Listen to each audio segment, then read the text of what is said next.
Salut! La petite vidéo de la semaine et aujourd'hui nous allons discuter d'une petite chose qui peut paraître simple mais pour laquelle je vais quand même te rappeler quelques principes utiles, c'est comment introduire un sujet compliqué lorsque tu vas en réunion. Alors pourquoi est-ce que j'ai envie de toucher ce sujet de communication aujourd'hui? C'est parce qu'on a déjà fait la vidéo sur l'équipe la semaine dernière.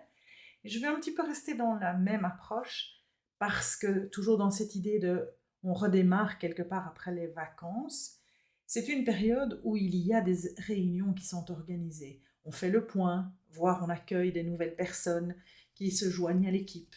Et je pense que c'est un moment où l'on communique et où l'on doit finalement faire en sorte que cette équipe qui a peut-être pris ses distances parce qu'il y a eu les vacances, que tout le monde est parti en vacances, il y en a qui partent en vacances pour plusieurs semaines, puissent se retrouver, mais avec une dynamique positive. Imagine cette scène. Tu rentres dans une réunion, tu te retrouves avec tes collègues, vous êtes jovial, vous êtes content de vous retrouver, vous avez 5 minutes pour vous installer, tu es dans une réunion de volontaires, vous êtes content de vous retrouver parce que vous ne vous êtes pas vu pendant plusieurs semaines, les vacances étant passées, vous avez la personne qui coordonne l'équipe qui arrive, et dans chacun des cas, la personne commence la réunion en disant voilà, je suis super contente de pouvoir vous retrouver aujourd'hui parce que on va devoir attaquer un gros morceau et comme de toute façon, on n'a pas des bonnes nouvelles à vous communiquer, on va y aller franco et on va essayer de trouver une solution parce qu'on est vraiment devant des énormes problèmes. Les choses n'avancent pas, on n'obtient pas du tout les résultats qu'on a besoin d'avoir, on est en retard sur les délais, que sais-je. Là, je compte sur vous pour vous y mettre à fond et pour pouvoir changer la donne.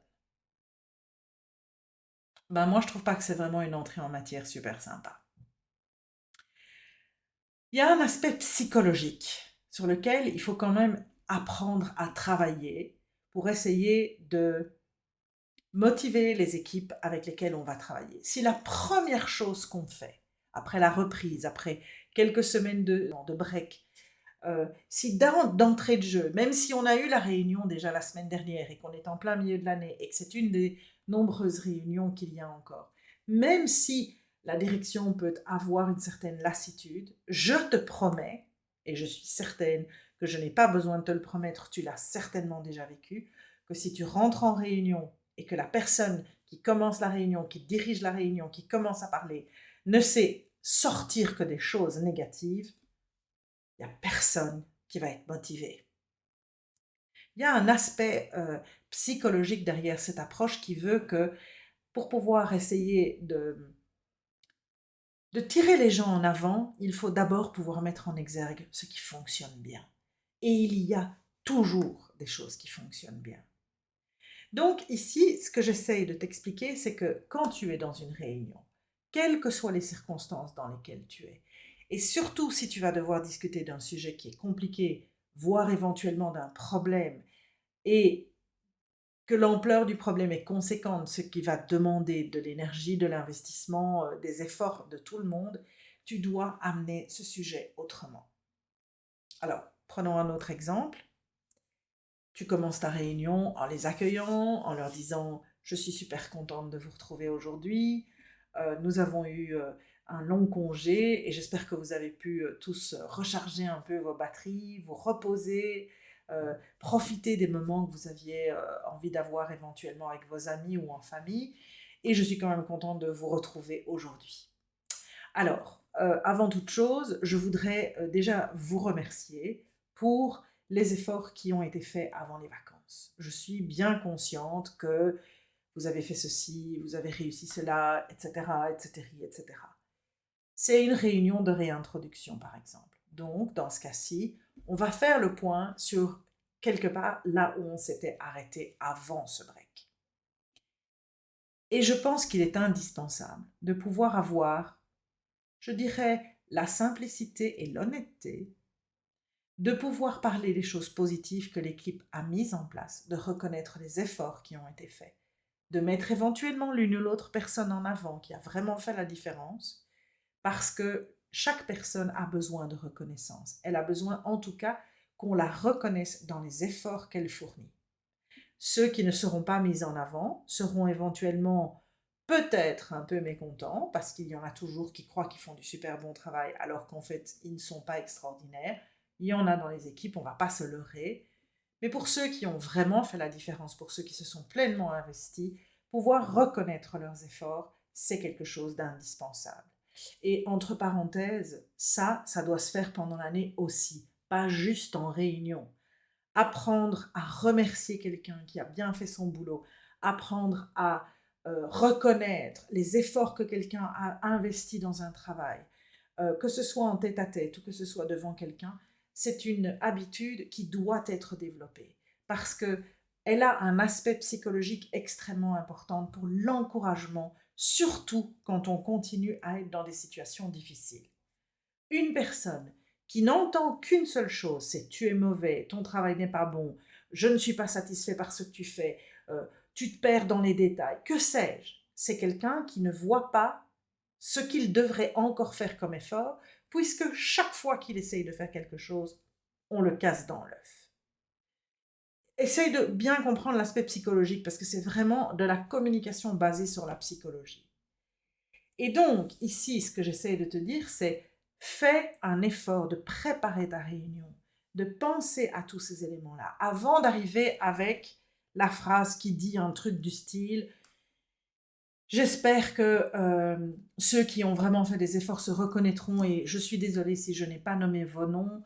J'ai simplement voulu mettre en exergue quelques-uns des efforts qui ont été déjà accomplis dans l'équipe et j'espère que vous comprendrez que j'attends et j'espère que vous serez avec moi pour continuer ces efforts parce que, et malheureusement ça c'est peut-être la mauvaise nouvelle de la réunion, malgré tous les efforts que nous avons réalisés, les délais n'ont pas été respectés, le produit n'a pas été finalisé, le rapport n'a pas avancé suffisamment, et voilà le délai que nous avons, et voilà la problématique que nous avons, et voilà ce qui nous attend pour les prochaines semaines.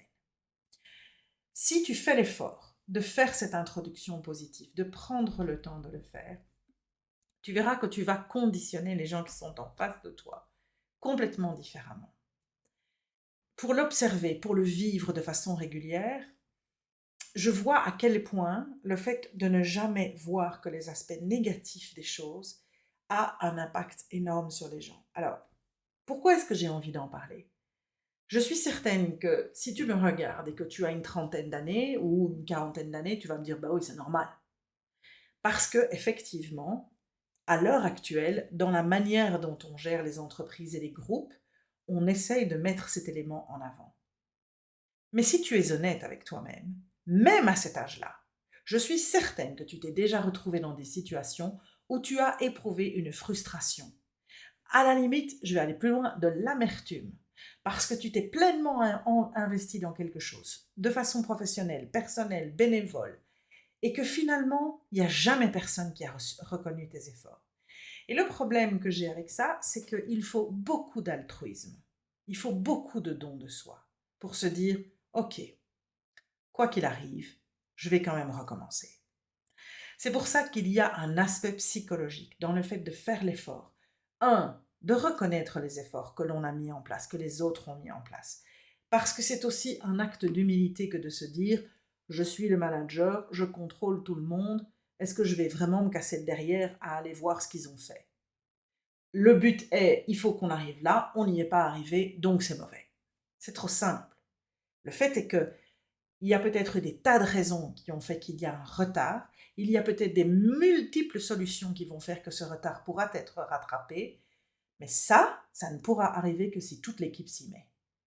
Et pour qu'elle s'y mette, il faut pouvoir penser à, c'est pas les encenser, c'est reconnaître les efforts qui sont mis en place, valoriser les personnes qui font plus que les autres et essayer que toute l'équipe, grâce à cette motivation générale, soit prête quand il faut recommencer pour pouvoir avancer et pour pouvoir éventuellement relever le défi suivant. On parle énormément de burn-out. Il y a une quantité de gens qui sont déclarés en burn-out à l'heure actuelle. Eh bien, il y a quelque chose que j'ai pu observer, écouter, lire dans des recherches qui sont faites. Il y a un aspect que les gens ne mesurent peut-être pas. Moi, je peux parce que je suis beaucoup plus âgée. Je fais le point entre le début de ma carrière et aujourd'hui. Ce qu'on attend des gens n'est pas le même. La pression est effectivement constante. Et ce qui me choque le plus pour le moment, c'est que même des gens qui sont en vacances ne savent pas faire autrement que d'écouter leurs messages, surtout de lire leurs emails et d'y répondre, alors qu'ils devraient se déconnecter complètement.